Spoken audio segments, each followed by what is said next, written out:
বিগত 2 বছর হয়ে যাওয়া সত্ত্বেও আমাদেরকে কোনো রকম কাজ দেওয়া হয়নি। চোখে ভর্তি করে কানে তুলে দিয়ে আমাদেরকে দেখেও দেখা হয় না।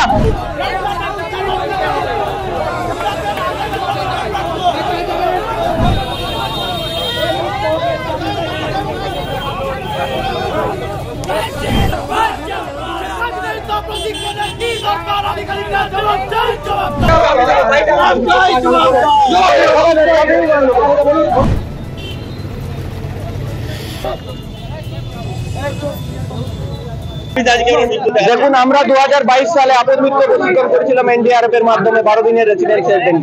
বিগত 2 বছর হয়ে যাওয়া সত্ত্বেও আমাদেরকে কোনো রকম কাজ দেওয়া হয়নি। আমরা বারবার ডিএম অফিসে ডেপুটেশন দিয়েছি। আমরা আমাদের পার্মানেন্ট আমাদের রাস্তা হয়ে গেছে, আমাদের পার্মানেন্ট কর্মসংস্থান, আমাদের বিপর্যয় যোদ্ধারা আমরা উচ্চ প্রশিক্ষণ প্রাপ্ত হয়ে আমরা বাড়িতে বসে আছি। কেন আমাদেরকে কেন কাজ দেওয়া হয়নি? আমরা বারবার ডিএম অফিসে ডেপুটেশন দিয়েছি, কিন্তু আমাদের কোনো সুরাহা করা হয়নি। শুধু মিথ্যা প্রতিশ্রুতি, বারবার মিথ্যা প্রতিশ্রুতি, চোখে ভর্তি করে কানে তুলে দিয়ে আমাদেরকে দেখেও দেখা হয় না, আমাদেরকে শুনেও শোনা হয় না, আমাদেরকে অবজ্ঞা করা হচ্ছে বারবার। আমাদের দাবি হচ্ছে আমরা 2 বছর ট্রেনিং করে বসে আছি।